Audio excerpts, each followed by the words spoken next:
Get off and I'll hit you back. Could you hear me? Click off and I'll request you again. Or say a comment.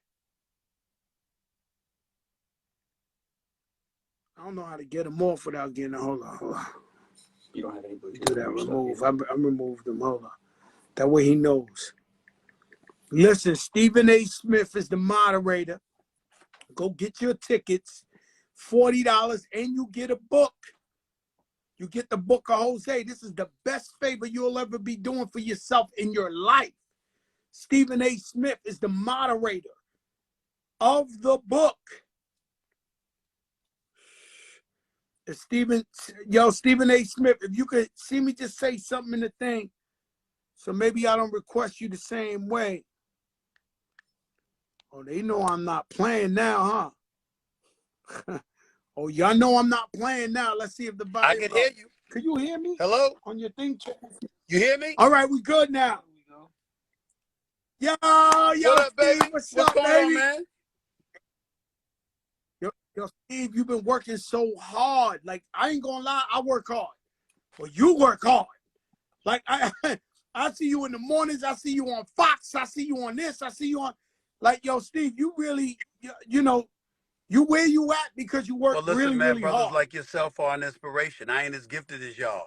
I couldn't be a hip hop artist. I wasn't good enough to be a professional athlete. I wasn't good enough at a lot of things. But at this game, I know I'm that dude, you know? I mean, I grew up idolizing Howard Cosell and Brian Gumble and people like that. I know my sports. I know how to talk some shit. So, I mean, I know how to report. Yo, Steve, you know how to talk shit. I also seen you like in interviews where, you know who's incredible to me? Yeah. Referees. You can look at a whole fight and never see a referee, but he's always there. He's always there, but he's always like out the way. And I've seen some interviews where you were just moving like, you know, they can't jam you up. Yo, Steve, you can jam people up. They can't jam you up. You know how to fucking move. Like you in the ring, they can't see the angle. Like I've seen you. Yo, listen, man. Listen, I'm always me. I'm always gonna be real because what matters to me most is I use the phrase being able to go home. And by home, what I mean is my brothers and sisters who happen to be black, my brothers and sisters who happen to be Latino and Latina. I mean, the reality of the situation is we all in this together. We understand what roads we got to climb, what hills we got to climb, what mountains we got to soar over. We know what obstacles are in our way and stuff like that. And for me, it's like, it's about the betterment of us all. I'm not married to one mode of thinking. I got an open mind. So I'll tell you what I believe. I'll tell you where I stand and why. But guess what? If Fat Joe or somebody else got a better idea or they got facts that are better than mine, I'm going to be like, okay, I hear where the hell you coming from. It makes sense. The reason why people don't see that from me in sports a lot is because, first of all, I know my shit. And secondly, and more importantly, I know what I'm watching. So it's a meritocracy. You can talk to me about your story. That's your story. But when you get on that court or that field to play, I know what I'm seeing. And if you can't play, you can't play. And if you a star, you a star. Let me tell you, Steve, because you hit on something crazy, right? So a young lady, rest in peace, Keisha, from my building, she was like my sister. Bless I grew up in Forest Projects. And we're going to announce that thank you for being the moderator November 15th at the Apollo Theater. We got incredible surprises. Everybody better run and get their tickets right now because the book come with it. But I went to Keisha's funeral, right? I went in there by myself. And so I noticed I've been in this industry for 30 years, right? And so when I introduce you to somebody I started with, I'll be like, yo, this is my day one. But I realized by going to this funeral that they're like my day middles. My day ones is from 1000 Trinity Forest Projects. And so I go in there, I kiss a mother in the forehead, I sit down, and the guys from my building, where I grew up in my project building, had 145 families, just that one. They said, Joe, sit with us, you with us. And as I sat there, 10 people turned to 20 people, to 30 people, to 40 people. And I'm looking around at the people who babysit me, the people who I know my whole life. These are my day ones, man, right? And And so they sat around me and they almost like protected me and shielded me, even though it was safe. And I realized I could go to where I come from, man. I mean, they love me, and you know how you got them girls you always argue with. They got the stink attitudes. Right.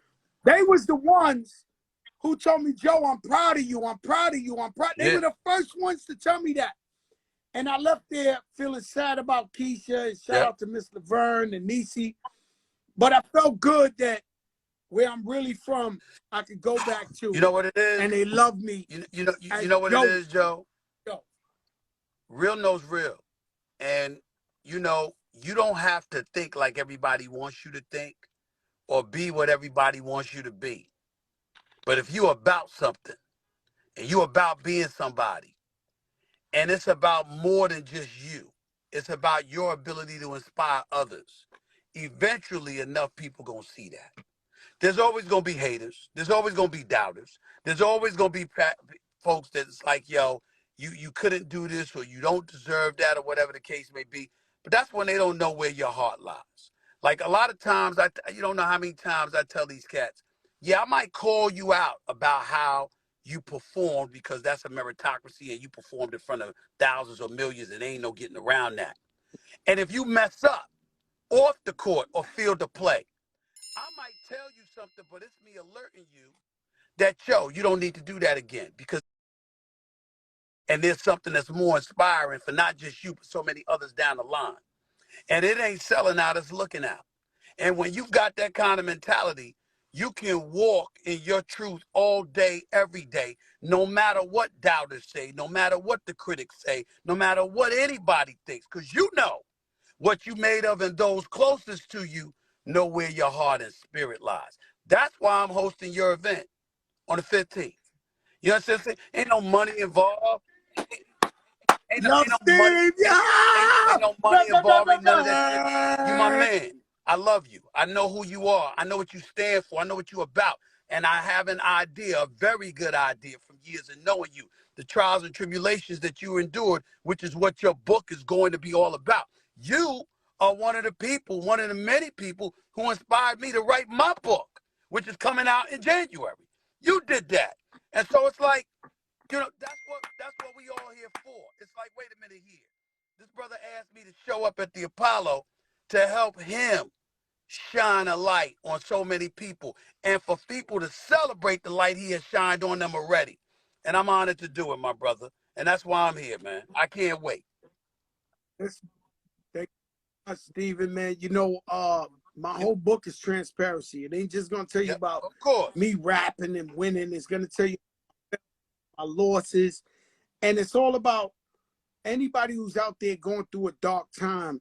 You can read this book and say, damn, if Joey could keep a smile on his face, I could keep a smile on my face. Shout out to my brother Shaheem Reed. He wrote the book with me. He just happened. We doing the audio book. That's not yet. I'm doing it like 3 weeks. Yet?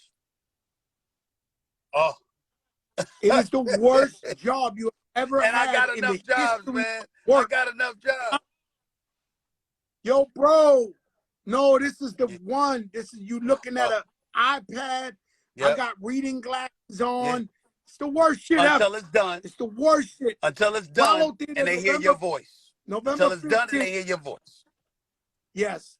Oh, I can't let nobody else tell my story. Like you got such a legendary voice that I can't get the Stephen A. Smith audio book, sit on the plane, and homeboy Roger Stapleton the same. That's bull. It ain't no ass nine. It ain't cowgirls talk. It ain't nothing. Like, I got to hear Stephen A. Yo, Stephen A. So the Cowboys, you know my brother Rich Player. I love him. Tell him I said what's up, by the way. I love him. You know I got love for him. I know you love him. Yeah. Listen, they 4-1. The question I would ask you real quick is, would you let Dak Prescott quarterback if all of a sudden he feels good? Would you sit the quarterback down and won 4 games in a row? Well, it's not just because I pay him more. It's because he lost his job because he got hurt, not because the cat is better. So the anticipation would be whatever you see from Cooper Rush, you damn well expect to see from Dak Prescott. Now, here's the trick. I'm going to bring you back, but the leash is short. Before it was lengthy because there was no way in hell I was going to yank you for no damn Cooper Rush. But now that I see what Cooper Rush is doing, yeah, I'm going to put you back in there. But it's with a nod and a wink like, you know what's going to happen to you if you lose, right? You know what's going to happen to you if you don't get it done. I gave you $75 million last year.